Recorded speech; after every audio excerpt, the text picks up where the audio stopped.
परमेश्वर पिता को बहुत-बहुत धन्यवाद जिसने एक बार फिर से मौका दिया कि इस मंच के माध्यम से, इस ऑनलाइन मीटिंग के माध्यम से हम आप तक पहुँच सकें और परमेश्वर के वचन को जो जिसको उसने अपने बड़े नाम से अधिक महत्व दिया है, उसको हम बाँट सकें।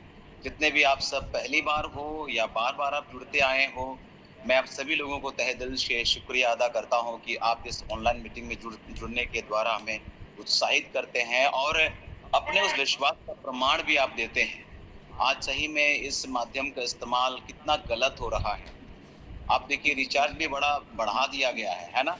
लेकिन भी आप सभी लोग जो है ना अपना टाइम देते हैं और इतनी संख्या में हर दिन जुड़ना सुबह और शाम, ये बहुत बड़ी बात है। आप में से कितने लोग हैं जो दोनों टाइम जुड़ते हैं और आप में से कितने लोग हैं जो लगातार हर दिन आप लोग जुड़ते हैं और इतने नए-नए दास लोग इस मंच में आते हैं और प्रभु के वचन को सुनाते हैं। कुछ लोग हैं जो अपने जीवन में खास से अनुभव रखते हैं। ऐसे सेवक लोग इस मंच पर आते हैं और बहुत ही उत्साहित हमें करते हैं और कुछ लोग हैं जो नए अनुभव के साथ आगे बढ़ रहे हैं। नया जनरेशन है लेकिन उत्साह से भरा हुआ है, आत्मा से भरा हुआ है।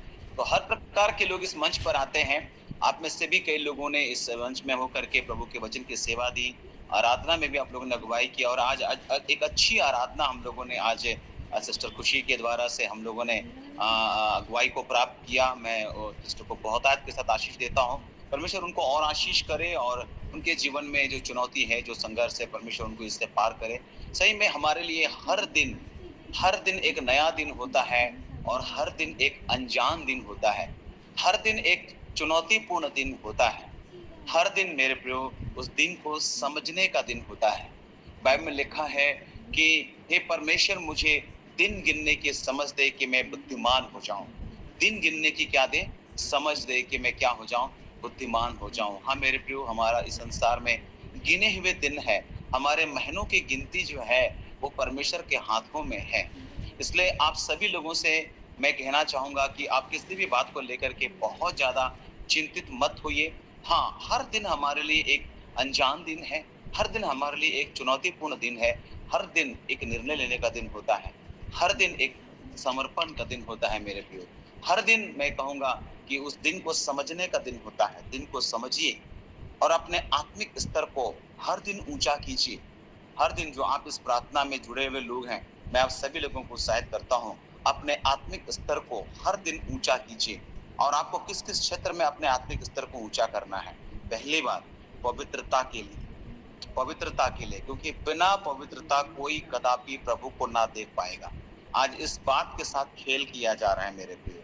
बिना पवित्रता कोई कदापि प्रभु को ना देख पाएगा। धन्य है वे जिनके मन शुद्ध है, क्योंकि वे परमेश्वर को क्या करेंगे? आप में से कोई जवाब दीजिए। धन्य है वे जिनके मन शुद्ध है, क्योंकि वे परमेश्वर को देखेंगे। है ना? बहुत-बहुत धन्यवाद आपके प्रत्युत्तर के लिए। धन्य है वे जिनके मन शुद्ध है, क्योंकि वे परमेश्वर को देखेंगे। बिना पवित्रता कोई कदापि प्रभु को देख ना पाएगा। अपने आत्मिक स्तर को ऊँचा कीजिए पवित्रता के लिए। दूसरी बात, अपने आत्मिक स्तर को ऊँचा कीजिए प्रार्थना के लिए। हर दिन प्रार्थना कीजिए और अपना साहस मत छूटने दीजिए। परमेश्वर की इच्छा के अनुसार की गई प्रार्थना ग्रहण की जाती है मेरे प्रियो। जब आप उसकी सुनते हैं तो परमेश्वर भी आपकी सुनेगा। इसलिए प्रार्थना के लिए अपने आत्मिक स्तर को घटने मत दीजिए, वरन आत्मिक स्तर को प्रार्थना के लिए भी हर दिन ऊंचा कीजिए। हर दिन जरूर एक अनजान दिन है, हर दिन एक चुनौतीपूर्ण दिन है, हर दिन एक निर्णय लेने का दिन है, हर दिन एक समर्पण का दिन है, हर दिन को समझने का दिन है। इसलिए अपने आत्मिक स्तर को ऊंचा कीजिए पवित्रता के लिए। दूसरी बात प्रार्थना के लिए। और तीसरी बात मेरे प्रियो, मैं आपको उत्साहित करूंगा प्रभु यीशु मसीह के नाम में कि परीक्षा का सामना एवं जीत पाने के लिए हर दिन आपके पास एक नया परीक्षा है। आपके पास एक नया परीक्षा है मेरे प्रियो। जैसे जैसे आपका स्तर ऊपर की ओर जाएगा, परीक्षा का स्तर भी, उसका लेवल भी जो है ना वो हाई होता चला जाएगा। मैं आपको बताना चाहता हूँ, जो मैट्रिक का स्टूडेंट है उसको नर्सरी का सवाल का जवाब नहीं देना पड़ता है। जो 10 क्लास का बच्चा है ना, उसको नर्सरी का जो है ना सवाल का जवाब नहीं देना पड़ता है। 10 क्लास का बच्चा को 10 क्लास का ही सवाल का जवाब देना पड़ता है।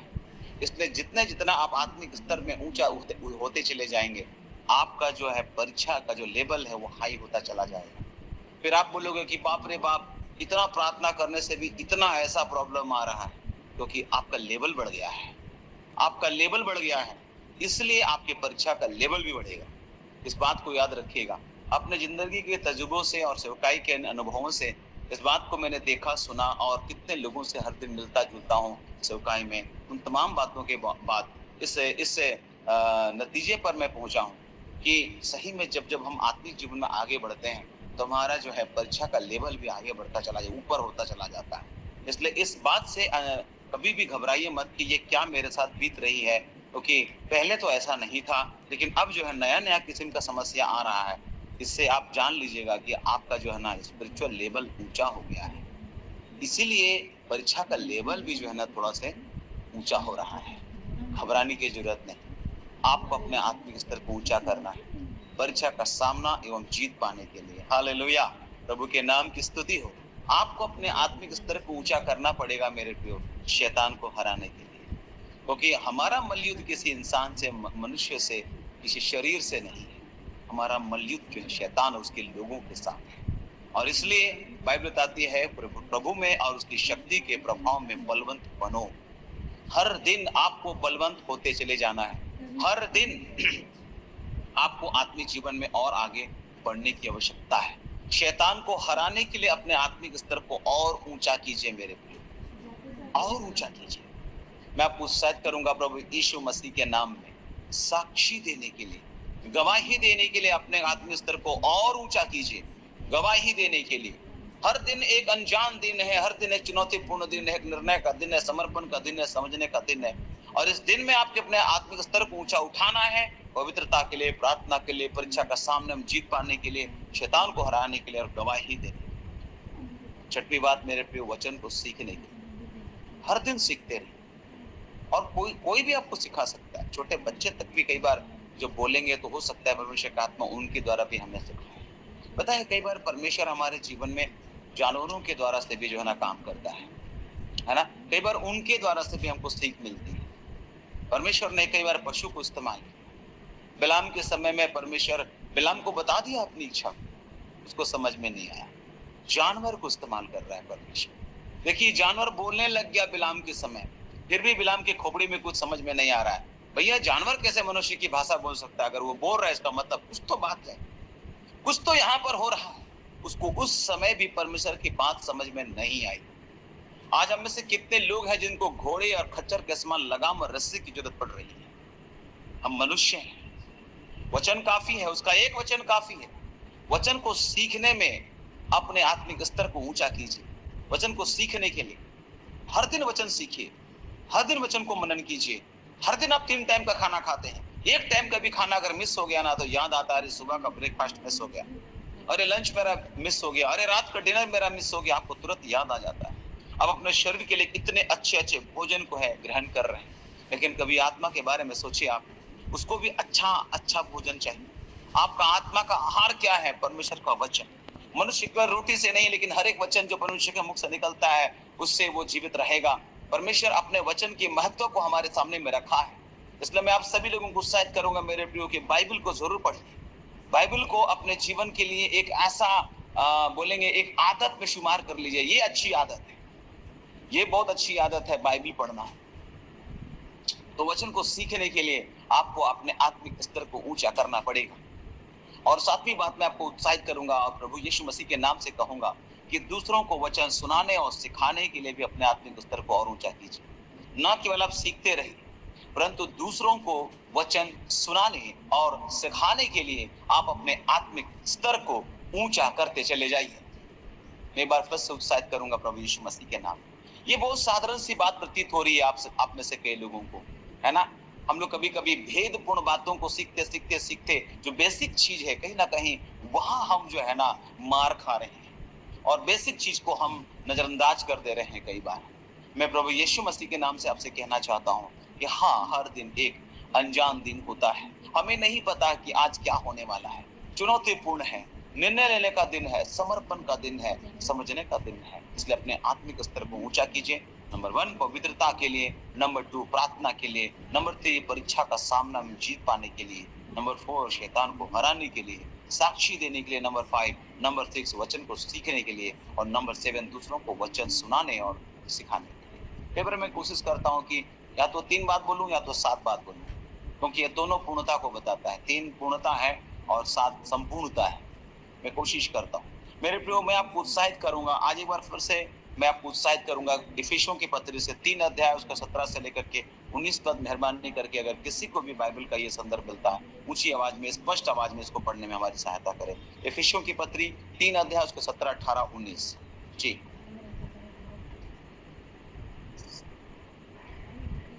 और विश्वास के द्वारा मसीह तुम्हारे हृदय में बसे कि तुम प्रेम में जड़ पकड़कर और नेव डालकर सब पवित्र लोगों के साथ भली भांति समझने की शक्ति पाओ कि उसकी चौड़ाई और लंबाई और ऊंचाई और गहराई कितनी है, और मसीह के उस प्रेम को जान सको जो ज्ञान से परे हैं, कि तुम परमेश्वर की सारी भरपूरी तक परिपूर्ण हो जाओ। आमीन। आमीन। परमेश्वर को धन्यवाद इस वचन के लिए। और विश्वास के द्वारा मसीह तुम्हारे हृदय में बसे कि तुम प्रेम में जड़ पकड़कर और नेव डालकर प्रेम में, और लिखा है कि सब पवित्र लोगों के साथ भली भांति समझने की शक्ति पाओ। ये परमेश्वर की इच्छा है। और लिखा है कि उसकी चौड़ाई और लंबाई और ऊंचाई और गहराई कितनी है। मेरे प्रियो, परमेश्वर चाहता है कि गहरी बातों को आप समझने की कोशिश करें। परमेश्वर नहीं चाहता कि आप एक जगह कदम ताल करते रहें। परमेश्वर चाहता है कि आपका लेवल हर दिन ऊंचाइयों की ओर जाए। जरूर परीक्षा का लेवल बढ़ेगा, क्योंकि जब आप ऊंचाई की ओर जाएंगे तो परीक्षा का लेवल, दुख का लेवल भी बढ़ेगा। तो इस बात से आश्चर्य मत करिएगा। जब ऐसा कुछ होता है तो जान लीजिएगा इस बात को कि मेरे जीवन में जो परीक्षा का लेवल बढ़ा है वो इसलिए बढ़ा है क्योंकि मेरा स्पिरिचुअल लेवल बढ़ा है। इसलिए किसी बात को लेकर के भयभीत होने की आवश्यकता नहीं है। दुआ करिए, आप लोगों का सहायता ले सकते हैं, सपोर्ट ले सकते हैं कि मुझे प्रार्थना में स्मरण कीजिएगा, क्योंकि मैं स्पिरिचुअली जैसे बढ़ रहा हूँ, आत्मिक जीवन से बढ़ रहा हूँ, मेरे जीवन में परीक्षाएं बढ़ रही हैं। परमेश्वर चाहता है कि हम गहरी बातों को और समझने की कोशिश करें। इफिसियों की इस 3 अध्याय के इस पत्री के जो वचन के अनुसार से ये बात समझ में आता है मेरे प्रियो, कि हमको और अधिक उसको समझना है, उसकी चौड़ाई को, गहराई को, लंबाई को, ऊंचाई को, और मसीह के उस प्रेम को जो ज्ञान से परे है, ताकि हम परमेश्वर की सारी भरपूरी तक परिपूर्ण होते जाएं। हालेलुया। आपको गहरी बातों को समझना पड़ेगा। और वो गहरी बातें क्या क्या है? पहली बात, परमेश्वर का प्रेम। परमेश्वर का प्रेम एक गहरी बात है मेरे प्रियो। आज कई लोगों ने कटोरा समझ लिया, प्रकाशित वाक्य का कटोरा, प्रकाशित वाक्य का घोड़ा, प्रकाशित वाक्य का तुरही, प्रकाशित वाक्य का मोहर समझ लिया, लेकिन आज भी लोग प्रेम को नहीं समझ पाए, परमेश्वर का प्रेम को नहीं समझ पाए। तो घोड़ा और कटोरा समझ के क्या करूं? आज बड़े बड़े दासों को हम देख रहे हैं कई बार कि वो जो बेसिक शिक्षा है वही लोगों को सिखा नहीं पा रहे हैं। वो केवल गहरी बात, रहस्यपूर्ण बात, भविष्यवाणी वाली बात। भविष्यवाणी का क्या करोगे आप? अगर आपने इन बेसिक चीजों को, इन आधारभूत बातों को जो हमारे आत्मिक जीवन को स्टैंड करता है, बल देता है, खड़ा करता है, वो जो फाउंडेशन टीचिंग है, अगर वहां पर आपने उस बात को समझने का कोशिश नहीं किया तो बाकी घोड़ा गधा सीख करके क्या करेंगे आप? मैं आपको उत्साहित करता हूं आज इस वचन के अनुसार से जो इफिसियों की पत्री 3 अध्याय 17 से लेकर 19 पद में हमको मिला है। गहरी बातों को समझने की चेष्टा करें। परमेश्वर के प्रेम की गहराई को, वो पहली गहराई बात जो है वो है परमेश्वर के प्रेम की गहराई को समझें। कितना प्रेम परमेश्वर ने हमसे किया है, उसके प्यार की गहराई में चले जाइए मेरे प्रियो। किसी ने यूहन्ना 3:16 कहते हुए कहा कि परमेश्वर ने जगत से ऐसा प्रेम किया, परमेश्वर ने जगत से ऐसा प्रेम किया, परमेश्वर ने जगत से ऐसा प्रेम किया। एक व्यक्ति ने बोला, भैया आगे भी वचन है, आगे भी बोलिए। तो बोलता है, परमेश्वर ने जगत से ऐसा प्रेम किया कि हद कर दिया। हालेलुया। सही में मेरे प्रियो, हद से ज्यादा उसने हमसे प्रेम किया है। उस प्यार की तुलना किसी भी चीजों से नहीं की जा सकती। हर प्यार में स्वार्थ है, हर प्यार में स्वार्थ छुपा है। अगर एक माता पिता अपने बच्चे से प्यार करता है तो कहीं ना कहीं वहां एक स्वार्थ छुपा है, वो मेरा बच्चा है और वो मेरा बुढ़ापे का सहारा बनेगा, मेरा कल को जो है ना वो लाठी बनेगा, ये वो प्यार है। और इसलिए उसके लिए वो जान लगा देगा, जान दे देगा, लेकिन उसमें कहीं ना कहीं स्वार्थ छुपा हुआ है, क्योंकि वो उसका बच्चा है। एक बच्चा अपने माता पिता से प्यार करता है क्योंकि उसको मालूम होता है कि मेरा माता पिता ही मेरी हर जरूरत पूरी करेगा, दूसरा माँ बाप नहीं करेगा, यही वो हमसे ज्यादा प्यार करेगा, इसलिए वो उससे प्यार करता है। हर रिश्ते में अगर आप देखें तो कहीं ना कहीं स्वार्थ छुपा है, लेकिन परमेश्वर और हमारे बीच में जो रिश्ता है मेरे प्रियो, उसमें कोई स्वार्थ नहीं। वो अगापे प्रेम हमसे करता है, ईश्वरीय प्रेम वो हम करता है। इसमें उसके प्रेम की गहराई को हर दिन जानने का प्रयास कि परमेश्वर मुझे घोड़ा तूरी ना समझा, लेकिन मुझे आपके प्यार,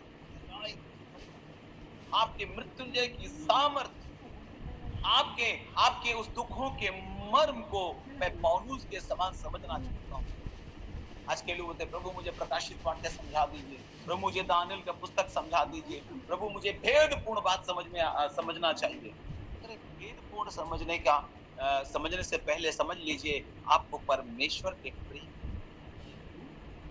तो गहरी बातों को समझने की कोशिश कीजिए और उसमें पहली जो गहरी बात है वो है परमेश्वर के प्रेम की गहराई को आपको समझना पड़ेगा। दूसरी बात, परमेश्वर की पवित्रता की गहराई को समझना पड़ेगा।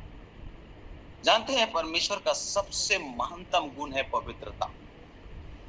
जिस परमेश्वर के बारे में आप जानते हैं बाइबल में लिखा है वो पवित्र परमेश्वर है, पवित्र, तनिक भी उस पर दोष नहीं लगाया जा सकता। दुनिया में आप ईश्वर के बारे में ढूंढिए, रिसर्च करिए, उनमें पवित्रता नहीं है, नॉनसेंस बातें लिखी हुई है उनके संदर्भ में। ईश्वर भी पैदा होता है, बाबाओं का बात एक दूसरे से मेल खाता ही नहीं है, कोई कुछ बोलता है, कोई कुछ कहता है मेरे प्रियो। लेकिन बाइबल में 40 लेखकों ने 66 पुस्तक लिख दिए, सभी का लेख एक बात को बताता है, क्योंकि मनुष्य की भाषा नहीं, सभी एक दूसरे के साथ सारे लोगों का बात मिलता है, एक उद्देश्य के तहत उन्होंने लिखा। 40 लेखक लिखा, पवित्र आत्मा ने उनको उभारा, अलग अलग पृष्ठभूमि, अलग अलग जगहों से, है ना, अलग अलग जगहों से होकर के उन लोगों ने लिखा, लेकिन सारे लोगों की बातें एक बात को जो है प्रकट किया, और ये परमेश्वर का आत्मा है जिसको चलाया। परमेश्वर पवित्र है, लिखा है तुम्हारा बुलाने वाला पवित्र है। पवित्रता, उसकी पवित्रता इस बात की मांग करती है मेरे प्रियो कि हम पवित्र दशा में उसके पास जाएं। उसकी पवित्रता इस बात की मांग करती है कि अपने गुनाहों को धो करके उसके करीब आएं, क्योंकि जिसने अपने आप को मेमने के लहू से धो लिया हो वही है जो स्वर्ग के राज में जाएगा। जो मेमना का अनुसरण करता है और जो मेमने के लहू से खुद को धोया है, उसका लहू ही हमें जवाब देता है कि हम उसके राज्य में प्रवेश करें, और दूसरा कोई उपाय है ही नहीं। वो पवित्र परमेश्वर है। यीशु मसीह संसार में पवित्रता का जीवन जिया। यीशु मसीह इस संसार में आकर के कोई भी गलत काम नहीं किया मेरे प्रियो। उसने कोई स्त्री ब्याह नहीं ली, उसने किसी स्त्री के कपड़े लेके नहीं भागे पेड़ में चढ़ करके, है ना।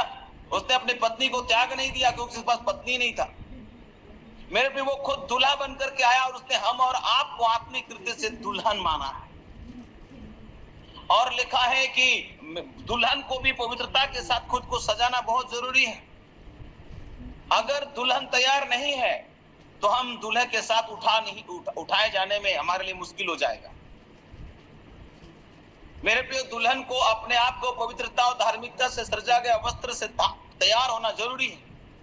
आज वो समय आ गया है मेरे प्रियो कि हम अपने आप को तैयार करें। पवित्रता का जो वस्त्र हमें दिया गया है यीशु के लहू से, वो पवित्रता हमें मिलती है। उस पवित्रता की गहराई को समझिए। परमेश्वर की पवित्रता की गहराई बहुत लंबी शिक्षा है ये सारी चीजें, परंतु मैं केवल आउटलाइन बता रहा हूं इस समय आपके सामने। गहरी बातों को समझिए, उसके प्रेम की गहराई को, उसकी पवित्रता की गहराई को। तीसरी बात उसकी क्षमा की गहराई को, परमेश्वर की क्षमा की गहराई को। जरा सोचिए कि हमने कितने गुनाह किए थे और उस सारे गुनाहों की माफी हमको एक झटके में मिल गई। यीशु मसीह पर आपने विश्वास किया, पश्चाताप किया, आपको क्षमा मिल गया। उसने हमारे पाप उतना ही दूर कर दिया जितना पूरा पश्चिम से दूर है। उसने हमारे गुनाहों को अपने पीठ के पीछे फेंक दिया और वो फिर कभी स्मरण नहीं करता। हमारे पाप और अधर्म के अनुसार हमसे लेखा नहीं लेगा। जब हम उसके पास आएंगे मेरे प्रियो, हम क्षमा को प्राप्त करेंगे। पश्चाताप के साथ आएंगे, हम क्षमा को प्राप्त करेंगे। परमेश्वर की क्षमा की गहराई को समझिए। आप किस प्रकार के गुनाहों में थे और आपके गुनाह धो करके नया व्यक्ति आपको बना दिया गया। पत्थर का हृदय था हमारा, उसको मांस का बना दिया। आप इससे कितने लोगों की गवाही कितनी शानदार हो सकती है। अगर हम सुनने बैठे तो आप में से कितने लोग गवाही देना चालू करेंगे कि ऐसा था मेरा जीवन पहले, मैं ऐसा कठोर था, ऐसा था, वैसा था, और आज मेरा जीवन ऐसा हो गया है। आप में से हर एक लोग कुछ ना कुछ बोलेंगे। सही में परमेश्वर की क्षमा की गहराई को समझ पाना बड़ा कठिन, बार बार, है ना। किसी गीतकार ने कहा, दिल को ये ख्याल सताता है बार बार, हमने मसीह के प्यार को ठुकराया था बार बार, हमने मसीह के प्यार को ठुकराया था बार बार, दिल को ये ख्याल सताता है बार बार। कोई कहाँ मिलेगा इतना नर्म दिल, कोई कहाँ मिलेगा ऐसी अपनी मोहब्बत करने वाला, ऐसा प्यार करने वाला। आज तक ऐसा प्यार करने वाला कोई ईश्वर हुआ ही नहीं मेरे प्रियो। यहाँ तो पापियों का संहार होता है, लेकिन यहाँ तो पापियों का उद्धार होता है। हालेलुया। ये उसकी क्षमा की गहराई को जानना पड़ेगा। हमने न जाने कितनी बार उसके दिल को टुकराया होगा, उसके दिल को हमने तकलीफ दी होगी, हमने उनको सताया होगा, हमने उनको जो है ना उनकी बातों को अनसुनी की होगी, लेकिन आज भी अपनी बाहें पसारे हुए हमारा इंतजार करता है और अपने प्रतिज्ञा के विषय में देर करता है और नहीं चाहता है कि कोई भी नाश हो जाए। अवसर पर अवसर, अवसर पर अवसर, लेकिन सब बातों का एक समय होता है मेरे, सब बातों का एक समय होता है, लिमिट है। अपने आत्मिक जीवन में आज अपने आत्मिक स्तर को ऊंचा कीजिए, गहरी बातों को समझने की कोशिश करिए, उसके प्यार की गहराई, उसकी पवित्रता की गहराई, उसकी क्षमा की गहराई को समझिए, परमेश्वर के दया और कृपा की गहराई को समझिए, परमेश्वर के कार्य की गहराई को समझिए। वो कैसे कार्य करता है परमेश्वर, उसके काम करने के तरीके देखिए। यीशु मसीह ने बोला, मेरा पिता काम करता है इसलिए मैं भी करता हूं, जो कुछ मेरा पिता करता है वही मैं करता हूं, जो कुछ मेरा पिता बोलता है वही मैं बोलता हूं। हमें उसके काम दिन ही दिन में करना जरूरी है, क्योंकि वो रात आने वाली है जब कोई काम नहीं कर पाएगा। हमें से कितने लोग सोचते हैं हमारे पास बहुत समय, नहीं मेरे, समय का अभाव है। हम अपने जिंदगी का तार कब उखड़ जाए नहीं जानते हैं। अपने रिश्ते अच्छे कर लीजिए प्रभु के साथ। हाँ, हर दिन अनजान दिन है, हर दिन एक चुनौतीपूर्ण दिन है, एक निर्णय लेने का दिन है, हर दिन समर्पण का दिन है, हर दिन उस दिन को समझने का दिन है। परमेश्वर के उद्धार के कार्य की गहराई को समझिए, परमेश्वर की प्रतिज्ञाओं की गहराई को समझिए। उसकी प्रतिज्ञाएं क्या है, किस किस प्रकार की प्रतिज्ञाएं हैं, उन प्रतिज्ञाओं को क्लेम कीजिए प्रभु यीशु के नाम से। ये प्रतिज्ञा यीशु मसीह में मेरे लिए है, मैं इसको अपने लिए अंगीकार करता हूँ, ग्रहण करता हूँ, ग्रहण करती हूँ, ऐसा बोलिए। तो गहरी बातों को समझिए, उसके प्यार की गहराई, पवित्रता की गहराई, क्षमा की गहराई, दया की गहराई, उसके कार्य की गहराई, उसके उद्धार के कार्य की गहराई, उसके प्रतिज्ञाओं की गहराई। डुबकी लगाइए उसको समझिए अपने जीवन में। हर दिन आपको इस बात को याद रखना है, हर दिन मैं एक नई सृष्टि, मैं क्या हूं, एक नई सृष्टि, मुझे नया किया गया है, पुरानी बातें बीत गई है, हर दिन याद की, शैतान आएगा पुरानी बातें याद दिलाएगा, अरे तेरा जीवन ऐसा था, पहले कितना मस्ती था, अभी कितना प्रॉब्लम। देखो तुम जितना प्रार्थना करो समस्याएं बढ़ रही है, इसका मतलब आप समझ लीजिए समस्याएं बढ़ रही है, मतलब आपका स्पिरिचुअल लेवल अच्छा हो गया है। उसी हिसाब से परीक्षा आएगा जितना लेवल है आपका। सो ये हमारे स्तर के अनुसार परीक्षा आता है। तो हर दिन इस बात को याद रखिएगा, मैं एक नई सृष्टि हूं, मैं एक नई सृष्टि हूं। आप सभी को मालूम है 2 कुरिन्थी 5:17 कि जो कोई मसीह यीशु में है वो एक नई सृष्टि है। हालेलुया, उसके नाम की स्तुति और महिमा हो। मैं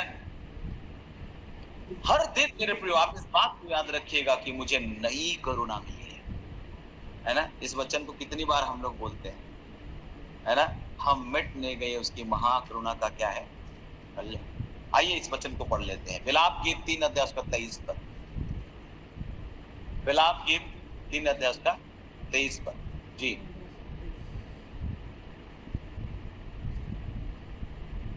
क्या लिखा है?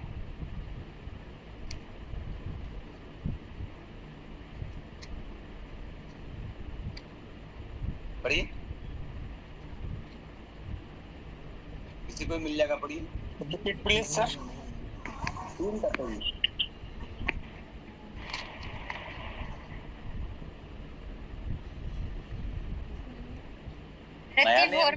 हम मिटने ही गए, 22 है, हम मिटने ही गए, यह यहोवा की महाकरुणा का फल है, क्योंकि उसकी दया अमर है। प्रतिभा नई होती रहती है, तेरी सच्चाई महान है। मैं प्रति भोर प्रत्येक दिन लिखा है कि प्रति भोर उसकी करुणा जो है वो नई होती जाती है, उसकी करुणा हर दिन नया होता चला जाता है। अपने जीवन में इस बात को समझिएगा, याद रखिएगा कि हम नई सृष्टि है, प्रत्येक दिन उसकी करुणा नई होती है, हर दिन नया करुणा, प्रत्येक भोर को आपके लिए नई बात उपलब्ध है। रोमियो की पत्री उसका 5 अध्याय जब आप जाएंगे उसका 6 से लेकर के 9 पद पढ़ेंगे तो वहां पर इस प्रकार से लिखा है। रोमियो की पत्री उसका 5 अध्याय उसका 6 से लेकर के 9 पद जी, क्या लिखा है वहां पर?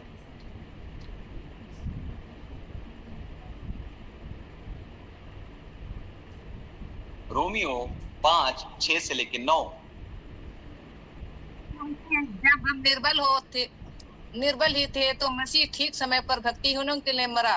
किसी धर्मी जन के लिए कोई मरे हुआ तो दुर्लभ है, परंतु हो सकता है किसी भले मनुष्य के लिए कोई मरने का भी साहस करे। परंतु परमेश्वर हम पर अपने प्रेम की भलाई इस रीति से प्रकट करता है कि जब हम पापी थे तभी मसीह हमारे लिए मरा। अतः जब कि हम अब उसके लहू के कारण धर्मी ठहरे तो उसके द्वारा परमेश्वर के क्रोध से क्यों ना बचेंगे। आमीन। क्यों नहीं बचेंगे उसके क्रोध से, है ना। हम परमेश्वर को धन्यवाद करते, लिखा है क्योंकि जब हम निर्बल ही थे, जब हम कमजोर थे, उस समय मसीह ठीक समय पर भक्तिहीनों के लिए मरा। प्रभु हम आपका धन्यवाद करते, जब हम निर्बल थे उस समय हम भक्तिहीनों के लिए अपने जिंदगी कुर्बान कर दी। किसी धर्मी जन के लिए कोई मरे ये तो बहुत दुर्लभ है, ये तो बहुत दुर्लभ है, परंतु हो सकता है किसी भले मनुष्य के लिए कोई मरने का भी साहस करे। भले आदमी के लिए मरने के लिए हर कोई तैयार रहता है, लेकिन बुरे आदमी के लिए कौन मरेगा भाई? हम और आप बुरे थे, लेकिन हमारे लिए मरने के लिए वो अपने आप को दे दिया, उसके अद्भुत प्रेम का परिचय है। परंतु परमेश्वर हम पर अपने प्रेम की भलाई इस रीति से प्रकट करता है। हम पापी ही थे, हम पापी थे। देखिए अच्छे आदमी के लिए मर मिटने के लिए कोई भी तैयार रहता है, पापी के लिए कौन मरता है? परमेश्वर ने अपने पुत्र को पापी के लिए मरने के लिए भेजा। जब हम पापी थे मसीह हमारे लिए मरा, तभी मसीह हमारे लिए मरा, क्योंकि अतः जबकि अब लिखा हम अब उसके लहू के कारण धर्मी ठहरे हैं तो उसके द्वारा परमेश्वर के क्रोध से क्यों ना बचेंगे। ये उसकी करुणा है, ये उसकी महान दया है, और इस बात को हर दिन याद रखना है। हाँ परमेश्वर आपकी करुणा मेरे जीवन में हुई है, और उसकी करुणा, ये करुणा एक ऐसी दया है, एक ऐसी दया है जिसकी हम लायक नहीं थे। धर्मी के लिए तो कोई भी मर जाएगा, लेकिन पापी के लिए मरने वाला परमेश्वर का प्यार है, इसी को अनुग्रह बोलते हैं। अनुग्रह का मतलब पापी के लिए मरने वाला एक व्यक्ति जिसके द्वारा जो दया मिली, वो एक ऐसी दया जो पापी को मिली है, वो अनुग्रह है। अनुग्रह का मतलब एक ऐसी दया जो एक पापी को मिला है, एक दुष्ट को मिला है, ये अनुग्रह है मेरे प्रियो। अनुग्रह एक अलग स्तर का वर्ड है, ये बहुत उच्च स्तर का वर्ड है मेरे प्रिय, शब्द है जिसके लायक हम नहीं थे, वो प्यार हमको मिला है। जिस दया के काबिल हम नहीं थे, वो दया हमको मिला है। हम उसके करीब आने योग्य नहीं थे, वो योग्यता में मिली है। ये आप कह सकते हैं कि नालायक उसने लायक बना दिया, ये उसका अनुग्रह है। ना तो खरीदा जा सकता है और ना तो कमाया जा सकता है, ये तो परमेश्वर के पुत्र यीशु मसीह में हमें उपलब्ध किया गया है। यही उसकी करुणा है जो हर दिन उसकी करुणा जो है नई होती चली जाती है। प्रति भोर हम उस परमेश्वर को धन्यवाद करते हैं। हर दिन इस बात को याद रखिएगा, हर दिन मेरे प्रिय। उसके अंदर क्या क्या बात है, इस करुणा के अंदर क्या बात है? इस करुणा के अंदर जीवन की बात है। ये जो प्रत्येक दिन जो नया प्रति भोर को जो करुणा नहीं होती है, उसमें क्या क्या बात है? उसमें जीवन की बात है। दूसरी बात, उसमें सुरक्षा की बात है। तीसरी बात, उसमें क्षमा की बात है। चौथी बात, उसमें प्रबंध की बात है। पांचवी बात, उसमें सामर्थ की बात है। छठवीं बात, उसमें एक अवसर की बात है।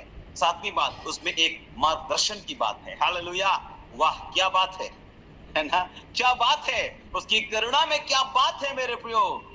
हो सकता है आज रात है, कल भी रात होगा, आने वाला समय भी रात होगा, लेकिन मैं आपको बताना चाहता हूं, परमेश्वर का ये वचन आपको एक नई बात बताता है, एक नई बात बताता है। और उसकी करुणा हर दिन प्रत्येक भोर को नई होती चली जाती है, जिसमें जीवन की बात है, सुरक्षा की बात है, क्षमा की बात है, प्रबंध की बात है, सामर्थ की बात है, अवसर की बात है, मार्गदर्शन की बात है। आपको चिंता नहीं करना, क्योंकि परमेश्वर बोला है जिस मार्ग में तुझे चलना होगा मैं तुम्हें सम्मति दिया करूंगा। हालेलुया, उसके नाम की स्तुति हो मेरे।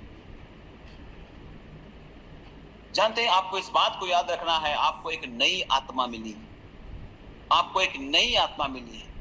यहेजकेल 11 अध्याय उसका 19 पद हम लोग पढ़ते हैं। क्या नाम हमारा संदर्भ है, वहां पर हम लोग देखते हैं जी।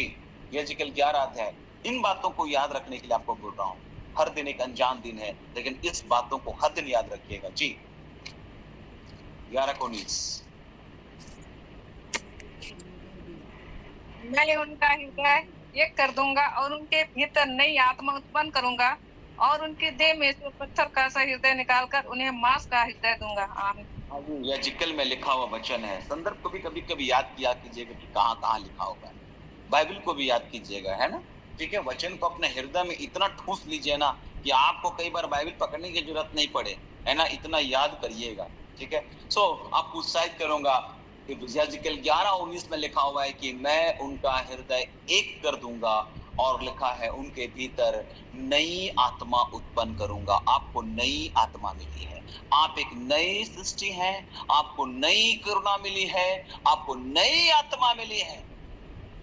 हर दिन इस बात को याद रखिएगा कि आप एक नई सृष्टि है, आपके पास एक नई करुणा है, जिसमें जीवन की बात, सामर्थ की बात, क्षमा का बात, प्रबंध का बात है, मार्गदर्शन की बात है, और आपको एक नई आत्मा मिली है मेरे प्रियो। जब हम इसी का 36 जाएंगे और उसका 24 से लेकर 27 पद पढ़ेंगे तो क्या लिखा है यहेजकेल में? 36 अध्याय 24 से लेकर 27 पद तक, 24 से 27। बहुत अच्छा लगता है वचन को पढ़ने से जी। मैं तुमको जातियों में से ले लूंगा और देशों में से इकट्ठा करूंगा, और तब तुमको तुम्हारे निज देश में पहुंचा दूंगा।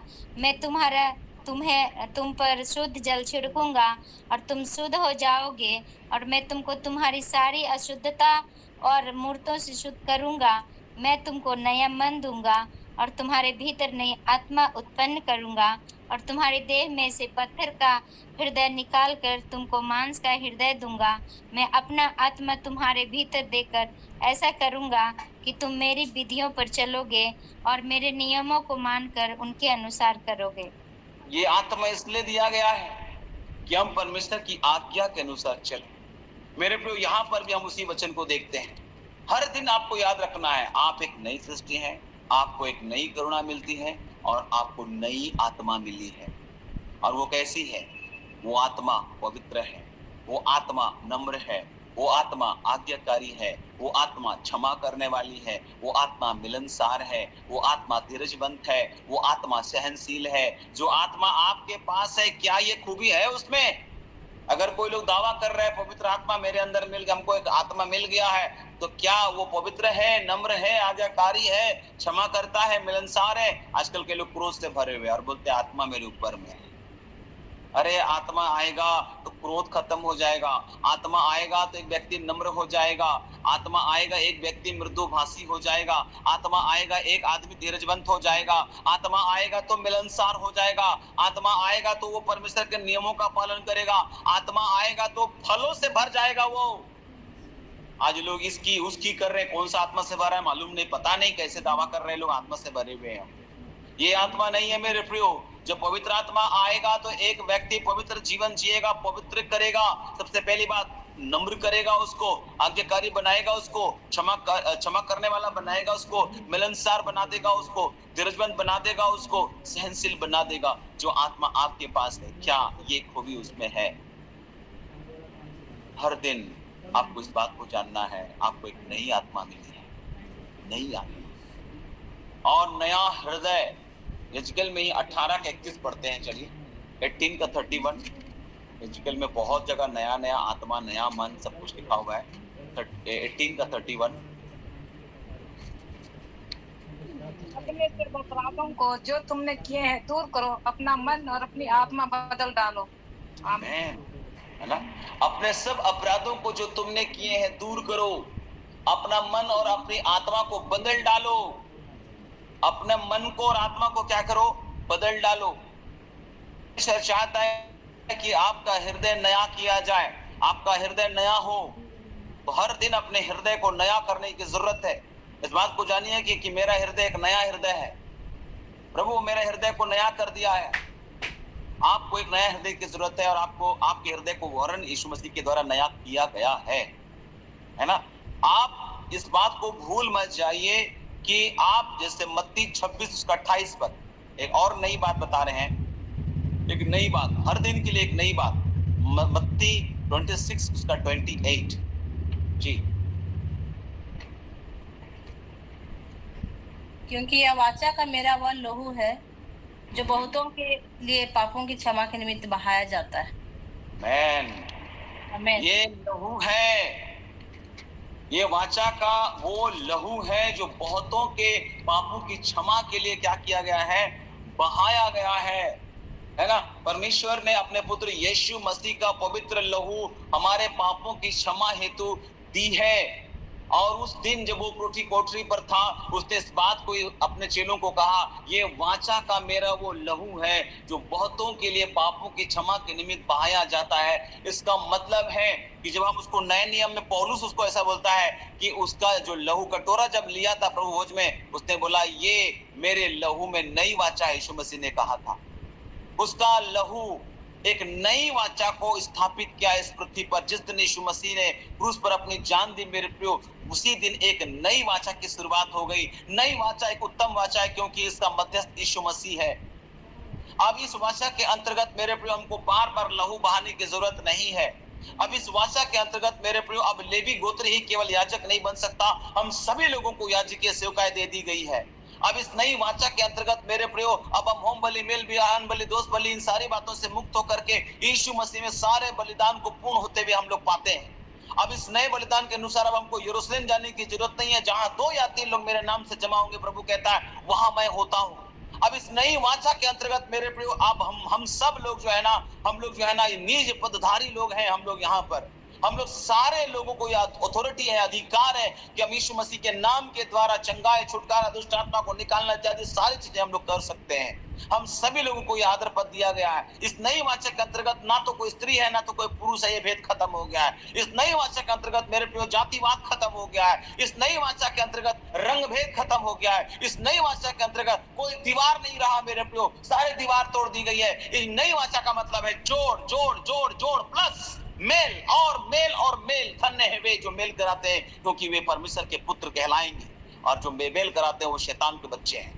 अगर आप झगड़े उत्पन्न करते हैं तो आप सोच लीजिए किसके बच्चे हैं। अगर आप झूठ बोलते हैं तो सोच लीजिए आपकी प्रार्थना कौन सुनता है। जब आप बोलते हैं हे हमारे पिता, तो याद रखिए बाइबल में लिखा है शैतान झूठ का पिता है। वो बोलता है बोलो बेटा क्या बोलना है, तुम तो मेरा बेटा है क्योंकि तुम झूठ बोलता है। जब हम ये पिता बोल रहे हैं तो शैतान सुनेगा परमेश्वर ने, क्योंकि वो तो सत्य का पिता है, झूठ का बाप तो शैतान है। मैं आपको प्रभु यीशु मसीह के नाम से कहता हूं, नई वाचा में हम लोग हैं, इसे भूल मत जाइएगा। हम एक नई वाचा में है और एक उत्तम वाचा है, और इस वाचा के अंतर्गत बहुत कुछ हमको मिला है। इब्रानियों की पत्री में इसका डिटेल वर्णन है मेरे प्रो। एक हिस्सा केवल हम लोग पढ़ेंगे इब्रानियों की पत्री में 8 अध्याय, उसका 10 से लेकर के 12 पद को हम लोग मेहरबानी करके निकालते हैं, उसको पढ़ते हैं। जी, अद्भुत है परमेश्वर का वचन। जी, हालेलुया। 8 का कितना से? 8 का 10 से लेकर 12। फिर प्रभु कहता है कि जो वाचा मैं उन दिनों के बाद इस्राएल के घराने के साथ बांधूंगा वह यह है कि मैं अपनी व्यवस्था को उनके मनों में डालूंगा और उसे उनके हृदयों पर लिखूंगा, और मैं उनका परमेश्वर ठहरूंगा और वे मेरे लोग ठहरेंगे। और हर एक अपने देश वाले को और अपने भाई को यह शिक्षा ना देगा कि तू प्रभु को पहचान, क्योंकि छोटे से बड़े तक सब मुझे जान लेंगे, क्योंकि मैं उनके अधर्म के विषय में दयावंत हूँगा और उनके पापों को फिर स्मरण ना करूंगा। आमीन आमीन आमीन आमीन। क्यों ऐसा? क्योंकि नई वाचा की स्थापना से उसने प्रथम वाचा को पुरानी ठहरा दिया। 13 पद में बहुत अच्छा लिख दिया है, नई वाचा की स्थापना से उसने प्रथम वाचा को पुरानी ठहरा दिया। जो वस्तु पुरानी और जीर्ण हो जाती है उसका मिट जाना अनिवार्य है। एक नई वाचा में हमको रखा गया, और प्रभु कहता है जो वाचा मैं उन दिनों के बाद इजराइल के घराने के साथ बांधूंगा वह यह है कि मैं अपनी व्यवस्था को उनके मनों में डालूंगा, उनके मनों में डालूंगा और उसे उनके हृदयों पर लिखूंगा। पहले तो पत्थर पर लिखवाया था मेरे प्रियो, पहले आज्ञा बाहर थी, लेकिन अब हमारे अंदर आ गया है और लिखा है उसके हृदयों पर लिखूंगा, और मैं उनका परमेश्वर ठहरूंगा और वो मेरे लोग होंगे। और हर एक अपने देश वाले को और अपने भाई को यह शिक्षा न देगा कि तू प्रभु को पहचान, क्योंकि छोटे से बड़े सब लोग मुझे जान लेंगे। आमीन आमीन। क्या है ये नई वाचा में? परमेश्वर के साथ संगति। क्या है ये नई वाचा? परमेश्वर की उपासना। क्या है ये नई वाचा? परमेश्वर की इच्छा को जानना। क्या है ये नई वाचा? परमेश्वर की आज्ञा को मानना। क्या ये नई वाचा? परमेश्वर को प्रसन्न करना। क्या ये नई वाचा? प्रत्येक के लिए परमेश्वर उपलब्ध है। क्रूस से सारी बातें आरंभ होती हैं मेरे प्रियो, वहां से एक नई वाचा का आरंभ होता है, और सब कुछ मेरे प्रियो उसके द्वारा नया कर दिया गया है। इस वाचा के अंतर्गत मेरे प्रियो सब कुछ नया कर दिया गया है। नया कर दिया गया हमारा स्वभाव, नया कर दिया गया हमारा काम, नया कर दिया गया हमारी योजनाएं, नया कर दी गई हमारी पदवियां, नया कर दी गई हमारी संगति, नया कर दिया गया हमारा लक्ष्य, नया कर दिया गया हमारा संबंध को नया कर दिया गया है। हालेलुया। प्रभु यीशु मसीह के नाम में ये सारी बातें मेरे प्रिय हमारे जीवन में नई हो गई है। हम एक नए लोग हैं, हम नई सृष्टि है, हमारे पास नई करुणा है, हमारे पास नई आत्मा है, हमारे पास एक नया हृदय है, हमारे पास एक नई वाचा है। इस वाचा को समझिए, जो उसका था उसने हमें दे दिया, जो मेरा था उसने ले लिया। मेरा क्या था? पाप, बीमारियां, अन्याय, अधर्म, कुकर्म, अकेलापन, तन्हाई, रोना, आंसू, दुख, बीमारी, गरीबी, ये सब कुछ था उसने ले लिया। और उस वाचा के अंतर्गत उसने अपना चीज हमको दे दिया। उसके पास शांति था, चंगाई था, छुटकारा था, आनंद था, सारी चीजें मेरे प्रिय उसने हमें दे दी। अपनी संबंधता उसने हमें दे दी, अपना धनवान पद हमें दे दिया। वो हमारे लिए गरीब बन गया, कंगाल बन गया, ताकि हम उसमें होकर धनवान बन जाए। हालेलुया। ये वाचा, नई वाचा, उत्तम वाचा। इस वाचा के अंतर्गत जो वाचा हमारे साथ उसने बांधी, उसने हमारा चीज अपना लिया, अपनी चीज हमें दे दिया। ये है नई वाचा। मेरे प्रिय याद रखिएगा, आपको एक नई आज्ञा भी दी गई है। नई हर दिन एक नया चुनौती है, तो हर दिन एक नई बात जो आपको दी गई है उसको याद रखिएगा। आपको एक नई चुनौती है हर दिन, एक अनजान दिन है हर दिन, एक समर्पण का दिन है, समझने का दिन है। मुझे दिन गिनने के समझने की मैं बुद्धिमान हो जाऊं। आपको एक नई आज्ञा मिली है। पहला योना 2 का 7 आप वहां पर पढ़ते, वहां पर परमेश्वर का वचन क्या कहता है? जी, पहला योना 2 उसका 7 पद। हे प्रियो, मैं तुम्हें कोई नई आज्ञा नहीं लिखता, पर वही पुरानी आज्ञा जो आरंभ से तुम्हें मिली है। यह पुरानी आज्ञा वह वचन है जिसे तुमने सुना है। आमीन। हे प्रियो, मैं तुम्हें कोई नई आज्ञा नहीं लिखता, पर वही पुरानी आज्ञा जो आरंभ से तुम्हें मिली है। और यह पुरानी आज्ञा वह वचन है जिसे तुमने क्या किया है? सुना है। और वो क्या है? अब 8 पद पढ़ते हैं। फिर भी मैं तुम्हें नई आज्ञा लिखता हूँ, और यह उसमें और तुम में सच्ची ठहरती है, क्योंकि अंधकार मिटता जाता है और सत्य की ज्योति अब चमकने लगी है। आमीन आमीन हालेलुया। और उस नई आज्ञा में और क्या क्या चीज है हम लोग देखते हैं। फिर भी तुमको एक नई आज्ञा देता हूँ, एक नई आज्ञा। और मरकुस हम लोग जाते हैं और उसका 12 अध्याय उसका 28 से लेकर के 31 पद, मरकुस चैप्टर 12 28 31 तक हम लोग जाएंगे और वहां पर शास्त्रियों में से एक ने आकर उन्हें विवाद करते सुना और यह जानकर कि उसने उन्हें अच्छी रीति से जी मरकुस 12 का 28 है। थोड़ा सा पढ़िएगा, आपकी आवाज धीमी आ रही है। शास्त्रियों में से एक ने आकर उन्हें विवाद करते सुना। आवाज आ रही है क्या? हेलो। हाँ जी जी, आपकी आवाज थोड़ा धीमी है। और लोग को सुनाई दे रही है क्या आवाज? जी हाँ, सुनाई दे रहा है। जी। शास्त्रियों में से एक ने आकर उन्हें विवाद करते सुना और यह जानकर कि उसने उन्हें अच्छी रीति से उत्तर दिया, उससे पूछा, सबसे मुख्य आज्ञा कौन सी है? यीशु ने उसे उत्तर दिया, सब आज्ञाओं में से यह मुख्य है, हे इस्राएल सुन, प्रभु हमारा परमेश्वर एक ही प्रभु है और तू प्रभु अपने परमेश्वर से अपने सारे मन से और अपने सारे प्राण से, अपनी सारी बुद्धि से और अपनी सारी शक्ति से प्रेम रखना। और दूसरी यह है कि तू अपने पड़ोसी से अपने समान प्रेम रखना, इससे बड़ी और कोई आज्ञा नहीं। देख रहे हैं कितना अद्भुत बात है मेरे प्रियो। हम 10 आज्ञा रटे हुए हैं और यीशु मसीह ने उस 10 आज्ञा का सार निकाला। यहाँ पर उस 10 आज्ञा का सार यह है कि हे इस्राएल सुन, प्रभु परमेश्वर एक ही प्रभु है और तू अपने प्रभु अपने परमेश्वर से अपने सारे मन, सारे प्राण, अपनी सारी बुद्धि और अपने सारी शक्ति से प्रेम रखना। और दूसरी बात यह है कि तू अपने पड़ोसी से अपने समान प्रेम रखना, अपने समान प्रेम रखना। इससे बड़ी और कोई आज्ञा नहीं है मेरे प्रियो। ये नई आज्ञा है। बहुत मुश्किल है। परमेश्वर से तो हम प्यार कर सकते हैं, पड़ोसी से मुश्किल है। और वो अगला व्यक्ति आपका एक पड़ोसी होता है। पड़ोसी का मतलब आपका पड़ोस में रहता है वो केवल नहीं होता है, लेकिन एक अगला व्यक्ति वो आपका पड़ोसी है। अपने से जैसे हम प्यार करते हैं, पड़ोसी से अपने समान प्यार करना, ये बड़ा कठिन है और यही बड़ी आज्ञा है। परमेश्वर से सारे मन, सारे जीव, सारे शक्ति, सारी बुद्धि से, सामर्थ्य से, प्राण से प्यार करना, यहाँ तक तो ठीक है, लेकिन पड़ोसी से प्यार कैसे हो सकता है मेरे प्रियो? ये बड़ा कठिन है। परमेश्वर से प्रेम, मनुष्य से प्रेम, शत्रुओं के लिए प्रार्थना, बुराई के बदले भलाई करना, पलटा ना लेना, आत्मिक बातों को प्राथमिकता देना, ये इस नई आज्ञा में आता है। आत्मिक बातों को ही इसमें क्या देना है? प्राथमिकता देना है। ये इस नई आज्ञा में आता है। कई बार आपको हानि उठाना पड़ेगा, व्यवसाय में बहुत बार हमें हानि उठाना पड़ता है, बहुत बार, है ना। आज मैं दिन भर बिजी रहा और उसके बाद फिर जब मैं घर पहुंचा तो मैं देखा कि हमारा टीम पूरे लोग आए हुए यहाँ पर। और उसके बाद जो है ना, फिर हमारे प्रिय पास्टर जी हजारीबाग से आते हैं, वो भी यहाँ पहुंचे हुए हैं। फिर उसके बाद मैं उनके साथ बैठ गया, मुझे थोड़ी सी नींद भी आ रही थी। फिर मैं उनके साथ बैठ गया, कुछ नए गाने उन्होंने बनाए थे, वो हमें सुना रहे थे कि हमने ये नए गीत बनाए हैं। मैं बैठ करके उन बातों को सुन रहा था। मैं सोचा प्रभु आज मेरा ऑनलाइन मीटिंग है, मैं कैसे तैयारी करूं, है ना। लेकिन अब पास्टर जी इतने दिन बाद आए हैं, फिर हमने बोला भाई सब सारे लोगों के लिए चाय पानी किया जाना जरूरी है ना। चलो ये लोग आए, पास्टर जी इतने दिन बाद आए हैं, खातिरदारी किया, उनको विदा किया। जैसे विदा किए लोग निकले तो मैं ऑनलाइन मीटिंग में आ गया।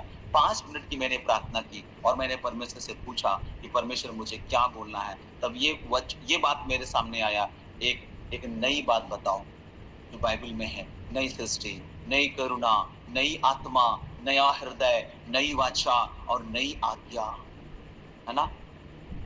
जो सिस्टर वर्शिप लीड कर रही थी, मैं विश्वास करता हूँ प्रभु यीशु के नाम में कि उन्होंने आराधना की और आराधना में छुटकारा है। सिस्टर खुशी, आप जहाँ कहीं अगर आप सुन रहे हो, अभी आप हमारे साथ हो, परमेश्वर आपको इन तमाम बातों से आजाद करता है प्रभु यीशु के नाम में, क्योंकि आपने जिस प्रकार की आराधना की है, ये आराधना आपके जीवन में छुटकारा लेकर के आएगा। बस हमको नए स्वभाव में बढ़ने की जरूरत है। नए स्वभाव, एक और चीज बताना चाहता हूँ, नया स्वभाव में बढ़िए। इफिसियों की पत्री 4 अध्याय उसका 23 और 24 पद में ये लिखा है। इफिसियों की पत्री 4 अध्याय उसका 23 और 24 पद, जी क्या लिखा है?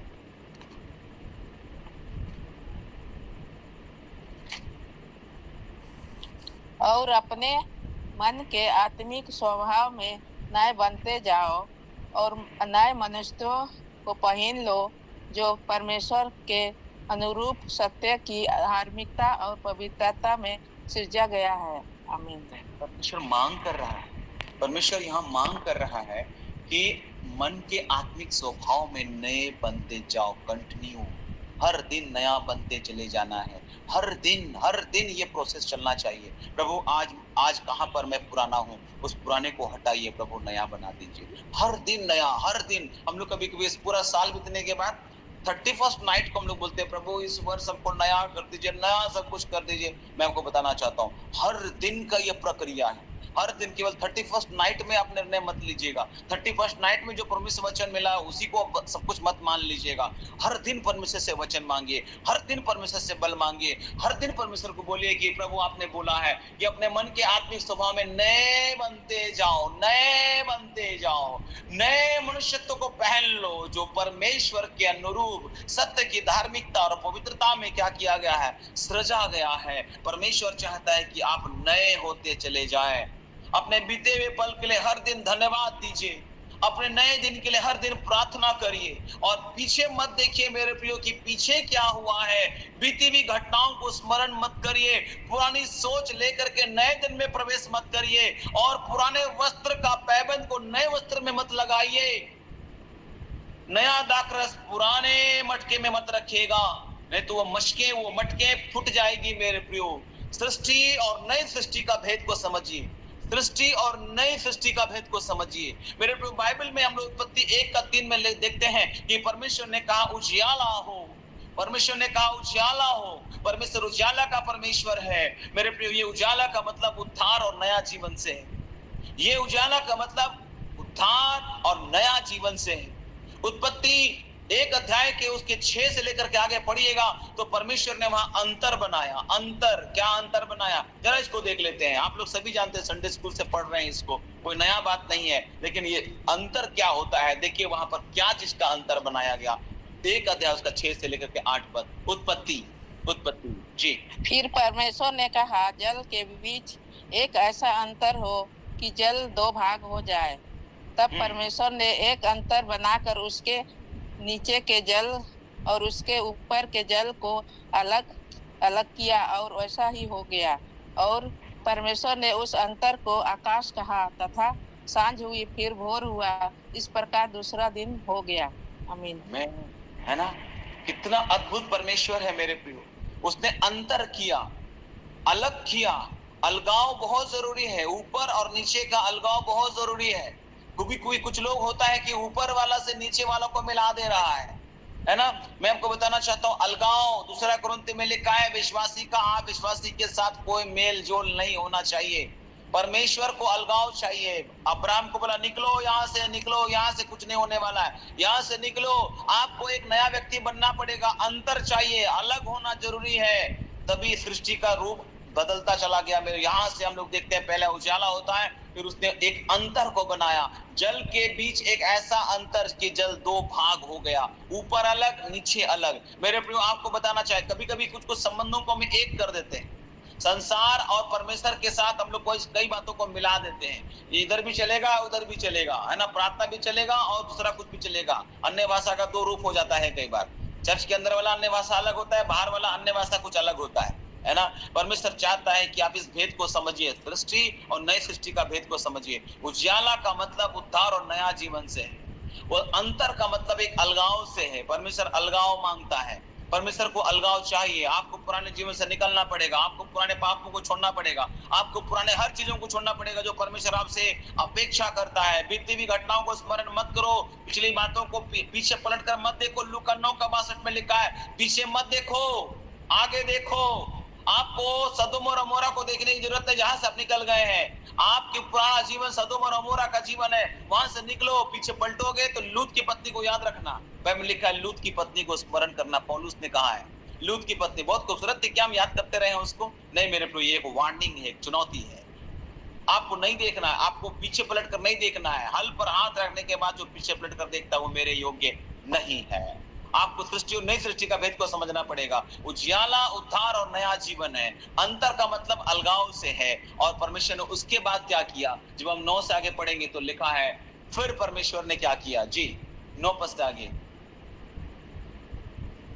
फिर परमेश्वर ने कहा, आकाश के नीचे का जल एक स्थान में इकट्ठा हो जाए और सूखी भूमि दिखाई दे, और वैसा ही हो गया।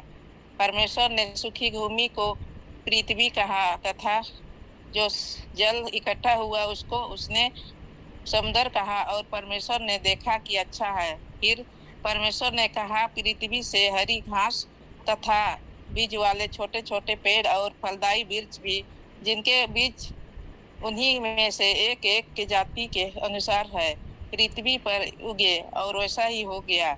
इस प्रकार पृथ्वी से हरी घास और छोटे छोटे पेड़ जिसमें अपनी अपनी जाति के अनुसार बीज होता है, और फलदायी वृक्ष जिनके बीज एक एक की जाति के अनुसार उन्हीं में उगे होते हैं, उगे।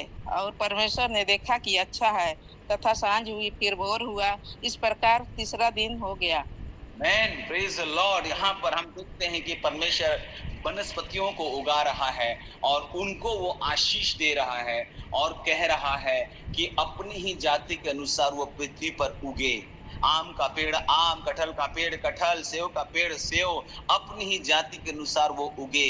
वनस्पति ये उगे और ये बढ़ते चले जाए और ये बढ़ते चले जाए। ये क्या दिखाता है? वनस्पति नए सृष्टि के अनुसार वो हमारा विकास को दिखाता है, हमारा विकास को दिखाता है। दूसरा पत्रस 3:18 में इस बात को बताया गया है मेरे प्रियो, हमको बढ़ना है, हमको हर दिन बढ़ना है। जैसे पेड़ पौधे घास फूस बढ़ते चले जाते हैं, वैसा ही हमको बढ़ते चले जाना है, हमको फूलते चले जाना है, हमको फलते चले जाना है। ये हमारे विकास को दर्शाता है ना।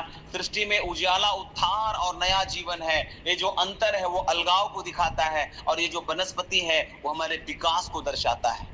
ये जो एक अध्याय उत्पत्ति 1 अध्याय में, इसका आत्मिक मीनिंग ये है मेरे प्रियो। और उसके बाद जब हम 1:14 पद से आगे पढ़ेंगे तो फिर परमेश्वर ने क्या कहा, 14 से लेकर के अगर हम आगे पढ़ते चले जाएंगे 19 पद तो क्या लिखता है जी, क्या लिखा है? फिर परमेश्वर ने कहा, दिन को रात से अलग करने के लिए आकाश के अंतर में ज्योतियां हों, और वे चिन्हों और नियत समयों और दिनों और वर्षों के कारण हों, और वे ज्योतियां आकाश के अंतर में पृथ्वी पर प्रकाश देने वाली भी ठहरे, और वैसा ही हो गया। तब परमेश्वर ने 2 बड़ी ज्योतियां बनाई, उनमें से बड़ी ज्योति को दिन पर प्रभुता करने के लिए और छोटी ज्योति को रात पर प्रभुता करने के लिए बनाया, और तारागण को भी बनाया। परमेश्वर ने उनको आकाश के अंतर में इसलिए रखा कि वे पृथ्वी पर प्रकाश दें तथा दिन और रात पर प्रभुता करे, और उजियाले को अंधियारे से अलग करे। और परमेश्वर ने देखा कि अच्छा है। तब तथा सांझ हुई, फिर भोर हुआ। इस प्रकार चौथा दिन हो गया। यहाँ पर हम देख रहे हैं सूर्य, चांद और तारे की सृष्टि। ये सूर्य, चंद्रमा और तारे नए नियम के अनुसार क्या है मेरे प्रिय, मैं आपको बताना चाहता हूँ। ये गवाही है, साक्षी, ये गवाही है। देखिए यहाँ पर उसने कहा, तब परमेश्वर ने 2 बड़ी ज्योतियां बनाई, उनमें से बड़ी ज्योति को दिन पर प्रभुता करने के लिए और छोटी ज्योति को रात पर प्रभुता करने के लिए क्या बनाया। और फिर तारागण को भी क्या किया है, बनाया। और ये क्या करे, परमेश्वर ने उनको आकाश के अंतर में इसलिए रखा है कि वे पृथ्वी पर क्या दे, प्रकाश दे। वे पृथ्वी पर क्या दे, प्रकाश दे। अब देखिए ये काम आपका और मेरा भी है कि हम इस पृथ्वी पर क्या दें, प्रकाश दें। मत्ती रचित सुसमाचार उसका 5 अध्याय और उसका 16 पद में क्या लिखा है जी, मत्ती 5 उसका 16 पद।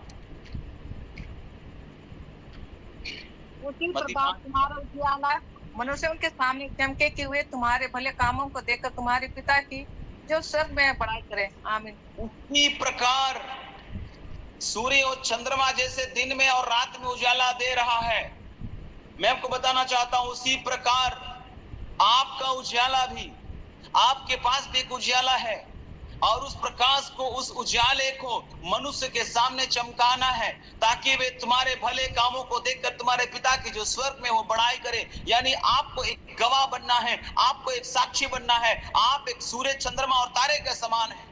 आपके अंदर ये क्वालिटी है मेरे प्रियो कि आप चमक सको, लिखा है उठ और प्रकाशमान हो क्योंकि तेरा प्रकाश आ गया है। मेरे प्रियो, आपका नूर यीशु मसीह है और वो बड़ी ज्योति यीशु मसीह है, और उस ज्योति से हम सभी लोगों को जो है ना प्रकाशित किया गया। हम अंधेरे में नहीं है, हम खुद एक रोशनी है, हम खुद एक ज्योति है, हम खुद एक उजियाला है, और तुम्हारा उजियाला लिखा है मनुष्यों में उसी प्रकार चमकना चाहिए।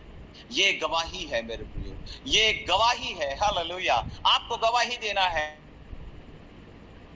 पुरानी सृष्टि में सूर्य, चंद्रमा और तारे ये प्रकाश देने के लिए थे। नई सृष्टि में मेरे प्रियो आप और हम हैं जो प्रकाश देंगे। तुम्हारा प्रकाश चमकना चाहिए, मनुष्यों में चमकना चाहिए, लोगों में चमकना चाहिए। ये परमेश्वर ने आपसे और हमसे आशा की है।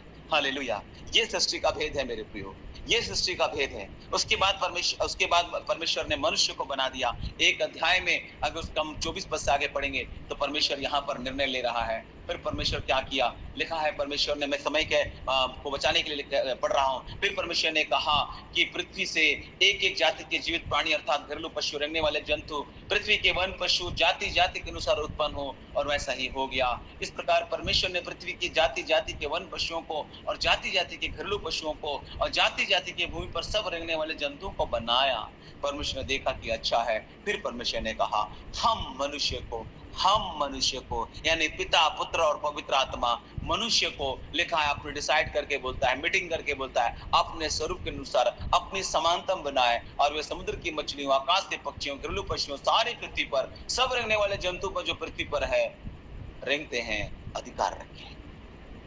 और आगे लिखा हुआ है तब परमेश्वर ने मनुष्य को अपने स्वरूप के अनुसार उत्पन्न किया, और लिखा अपने स्वरूप के अनुसार परमेश्वर उसको उत्पन्न किया, नर और नारी करके उसने मनुष्य की सृष्टि की। परमेश्वर ने उसको आशीष दी और उससे कहा फूलो फलो और पृथ्वी में भर जाओ और उसको अपने वश में कर लो। अगर वश में नहीं करोगे तो दूसरा यहाँ पर है ऑलरेडी, वो उसमें इसको कर सकता है। समुद्र की मछलियां, आकाश के पक्षी, रेंगने पर भूमि पर रेंगने वाले जंतु, अधिकार रखो उस पर। परमेश्वर ने उसे कहा सुनो, जितने बीज वाले छोटे छोटे पेड़ सारी पृथ्वी के ऊपर है, जितने वृक्षों में बीज वाले फल होते हैं, वे सब मैंने तुमको दे दिया है, तुम्हारे भोजन के लिए है। और जितने पृथ्वी के पशु और आकाश के पक्षी, पृथ्वी पर रेंगने वाले जंतु हैं, जिनमें जीवन का प्राण है, उन सब के खाने के लिए मैंने हरे सब प्रकार के हरे पेड़ दिए हैं। वैसा ही हो गया। तब परमेश्वर ने जो कुछ बनाया था सबको देखा, और क्या देखा, बहुत अच्छा है। सांझ हुआ, फिर भोर हुआ, पर छठवां दिन हो गया। इस दिन मनुष्य को बनाया मेरे प्रियो। और जानते हैं ये क्या है? मनुष्य को बनाने का मतलब क्या है पता है? महिमा। मनुष्य को जब बनाया तो उसका भेद क्या है पता है? महिमा। हर एक जो मेरा कहलाता है, जिसको मैंने अपनी महिमा के लिए बनाया है, अपने बड़ा होगा। मनुष्य का मतलब क्या होता है? महिमा करना। मनुष्य परमेश्वर की महिमा के लिए है। उज्ज्वला क्या है? उज्ज्वला उद्धार और नया जीवन। अंतर का मतलब अलगाव से है। वनस्पति का मतलब विकास से है। सूर्य, चंद्रमा और तारे का मतलब गवाही से। जल, जंतु, पक्षी ये भी बनाया गया है ना, बीच में मैंने इसको छोड़ दिया है ना। जल, जंतु और पक्षी, इसका मतलब फलवंत होने से है। जल, जंतु और पक्षी यहाँ पर जो है ना वो भी यहाँ पर बना है। इसका मतलब क्या है? फलवंत होने से। फलवंत होना, आपको फलवंत होना है। जैसे इनको फलवंत होने के लिए परमेश्वर ने बनाया। जल, जंतु, पक्षी फलवंत बताता है, मनुष्य महिमा बताता है। और सातवां दिन उसने क्या किया? सभी को मालूम है क्या किया? विश्राम किया। सृष्टि का भेद है पूर्णता, पूर्णता, विश्राम, पूर्णता। पूरा हो गया परमेश्वर का काम मेरे प्रियो। ये सातवां दिन उसने क्या किया है? विश्राम किया है। मैं आपको बताना चाहता हूँ, समय की गणना करें तो हम बहुत जल्द परमेश्वर के विश्राम में प्रवेश करने वाले हैं। अगर हम समय की गणना करें मेरे प्रियो, तो हम जिस वर्ष में अभी हम लोग गुजर रहे हैं, कुछ ही दिन के बाद सातवां दिन प्रवेश होने वाला है। परमेश्वर का सातवां दिन आने वाला है। 6 दिन बीत चुके हैं, सातवां दिन अर्थात विश्राम का दिन, पूर्णता का दिन आने वाला है। मैं आपको उत्साहित करूंगा प्रभु यीशु मसीह के नाम में। जितने दिन आपने जिए हैं संसार में, उन सारी बातों के लिए परमेश्वर को धन्यवाद दीजिए, है ना। और नए साल के हर दिन नए दिन के लिए परमेश्वर से प्रार्थना करिए। पीछे रह गए उन सब बातों को भूल जाइए, बीती हुई घटनाओं को स्मरण मत करिए, पुरानी सोच लेकर के नया दिन में प्रवेश मत करिए। सब कुछ नया करेगा प्रभु एक दिन। प्रकाशित वाक्य 21:5 में लिखा, सब चीज नया हो। जितने वर्ष आप रहे जितने दिन आप रहें इस पृथ्वी पर आनंदित रहें। स्मरण रखिएगा, अंधियारे का भी दिन होता है, घबराइएगा मत, अंधियारे का भी जरूर दिन होता है, परंतु यीशु मसीह क्या कहते हैं, ढांढस रखो, मैंने संसार को जीत लिया है। अगर आप परमेश्वर की सुनोगे, हर दिन आपका हैप्पी हैप्पी होगा, हर दिन आपका हैप्पी होगा। समझ रहे बात को? परमेश्वर बोलता है मैं तुमको नई बात बताता हूँ, नई बात। यशाया 42 में लिखा हुआ है, उसका 9 पद में आप लोग पढ़ लीजिएगा वो नई बात क्या है। परमेश्वर आपको अनंत में ले जाना चाहते हैं। इस पृथ्वी पर तो अंत है, लेकिन परमेश्वर का राज अनंत है। परमेश्वर आपको इटर्नल में ले जाना चाहते हैं, एंड में नहीं, इटर्नल में। आइए हम इस इटर्नल में प्रवेश करें, आइए नई सोच के साथ आगे बढ़े, आइए अपने आत्मिक स्तर को ऊंचा करें, आइए गहरी बातों को समझिए, आइए इस बात को समझिए कि आप एक नई सृष्टि है, एक नई करुणा आपके अंदर है। इसके अंदर जीवन की बात, सुरक्षा की बात, क्षमा की बात, प्रबंध की बात, सामर्थ की बात, अवसर की बात, मार्गदर्शन की बात है। आपके अंदर एक नई आत्मा है जो पवित्र है, नम्र है, आज्ञाकारी है, क्षमा करने वाला, मिलनसार, धीरजवंत और सहनशील है। आपके अंदर एक नया हृदय है, आप एक नई वाचा में है, और इस वाचा में जो कुछ पिता का है वो मेरा हो गया, जो कुछ मेरा है वो पिता ने ले लिया। मेरे प्रियो, आप एक नई आज्ञा के साथ यहाँ पर रखे गए हैं। इस आज्ञा में आपको परमेश्वर से प्यार करना पड़ेगा, इस आज्ञा में पड़ोसी से अपने समान प्रेम करना पड़ेगा, बुराई के बदले भलाई करना पड़ेगा, पलटा नहीं लेना है, आत्मिक बातों को प्राथमिकता देना है, नए स्वभाव में बढ़ते चले जाइए। उजाला एक उद्धार का जीवन है, अंतर एक अलगाव का जीवन है, वनस्पति विकास है, सूर्य चंद्रमा और तारे एक गवाही है, जल जंतु और पक्षी ये फलवंत जीवन को दिखाता है, और मनुष्य महिमा को दिखाता है, और 7वां दिन का जो विश्राम है वो पूर्णता को दिखाता है। यहाँ अपने संदेश को मैंने पूरा किया आज के लिए।